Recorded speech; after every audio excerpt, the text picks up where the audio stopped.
Tomorrow is a day called Ekadashi here in the ashram, and it's supposed to be beneficial to fast on that day. If you watch the natural cycles of the body, based on this natural cycle, once in one mandala, that is one mandala is 40 to 48 days, in these 48 days, 3 days will happen where your body does not need food. If that awareness is not there as to which day that is, for that in India they fixed what is called as Ekadashi. That means 4 days before the full moon, 4 days before the new moon day, people don't eat.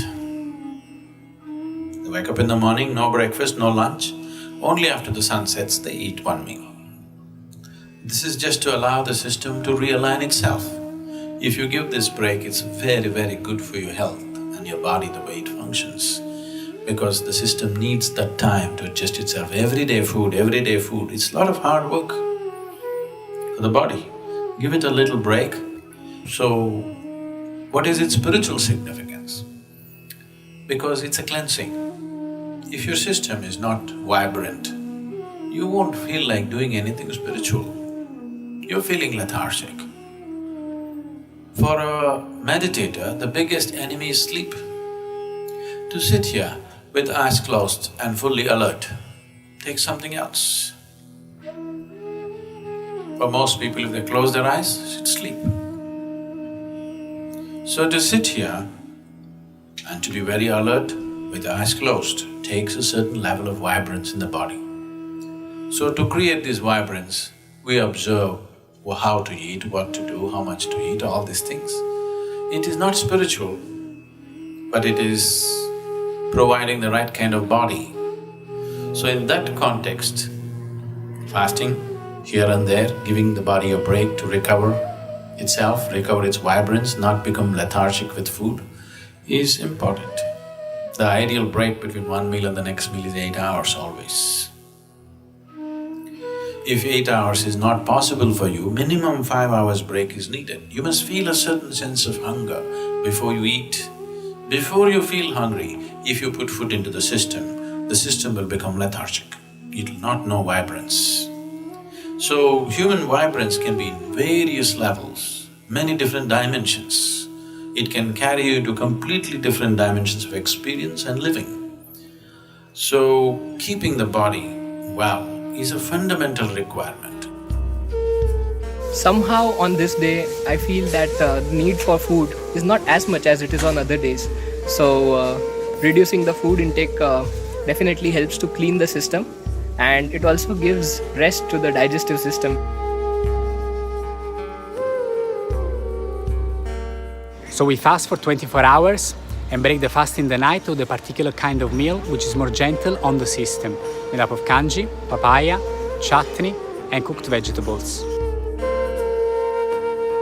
Every morning before we do our morning practices, we have neem and turmeric with tepid light honey water.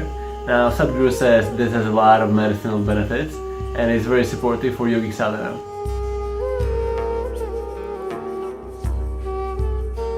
Anything that you borrow from the planet, it will cause a certain level of inertia in the system. Now the important thing is that you're conscious of this and to keep the inertia levels at the minimum. Why always, whether your sadhana is working or not, is always gauged by how much you sleep and how alert you are, is because we're checking the inertia. How much inertia are you generating? If you're generating too much inertia, obviously you need to do something about it. So, the inertia levels will increase if the body does not allow a certain amount of energy to enter the cellular level. For it to enter the cellular level, neem and turmeric as a combination is a tremendous… it's like a dilator. You know what's a dilator? Now if your ophthalmologist wants to look into your eye, he looks into your eye, you don't show much, he puts a dilator. Your eye becomes like this, now he looks into your eye. So this is kind of a dilator for the energy. It dilates the body in such a way that it allows the energy to enter and fill up every crevice in the body. This is important. Otherwise, if you do lot of sadhana, neem and turmeric is not the only things, these are physical supports. Other sadhana itself is doing it. Neem and turmeric is a good support because it dilates the cellular structure in such a way that it is able to absorb. As you do your asanas, the body will simply crackle with a different kind of energy. So, consumption of neem and turmeric with a mildly laced honey water acts as a wonderful way of cleansing the system, dilating the system, that when you do sadhana, one thing, it brings flexibility to the muscles. Another thing is because the dilation brings flexibility to the muscle, and that flexibility, as a consequence, becomes a way that you slowly build the system into a more powerful possibility. So, taking care of the food and a few things is important, as important as sadhana. Being disciplined with your food, what you take into the system is as important as doing the sadhana.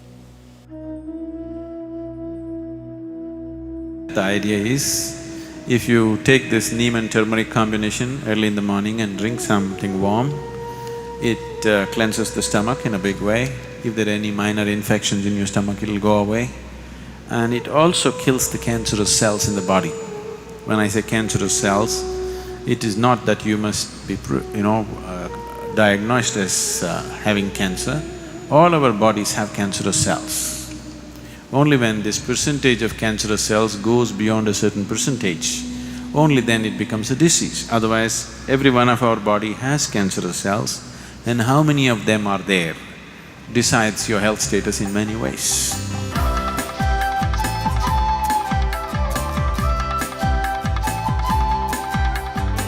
We just got done with our morning practice sessions and headed for the brunch.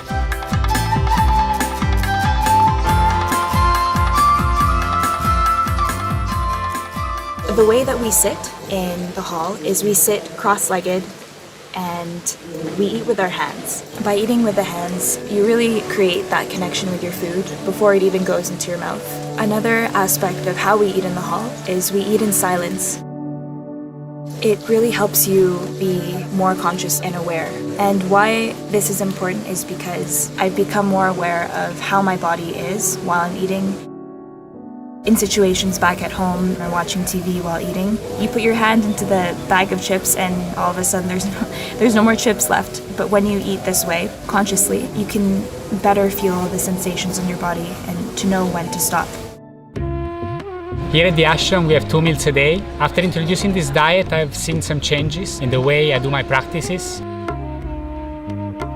My sleep quota has gone down quite significantly. The Sadhguru says there should be at least 8 hours gap between the first and second meal. I can definitely see that it has worked. So if you space out the food between one meal and the next meal, if there is 6 to 8 hours gap without eating anything else in between, most of your cancerous cells will die. Still, if some of them are tough and they don't go, that is why twice a month there is Ekadasi for you.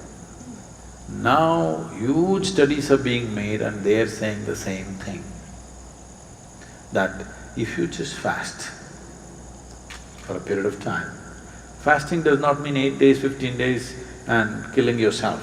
No, just you eat your evening meal today, the next meal is only tomorrow evening. If you give this much space, most of the cancerous cells get neutralized. Will all of them be gone? No. Some of them know how to lie low, but they will never be able to increase their numbers and gang up in one place to become an ailment. It's not just about the type of food and how many times you have food, but it's also about the healing and cooling properties of the food. It changes accordingly to the weather. Everything is put together to create the right kind of balance. During the training in the afternoon, we're also taking a soup.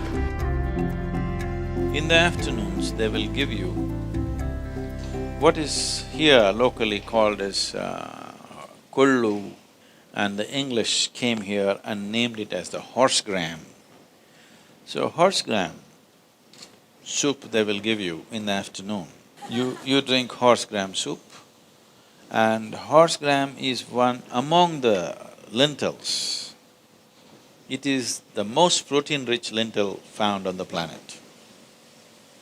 It's very high-powered, so that's why race horses are fed with this gram, which is called as horse gram today.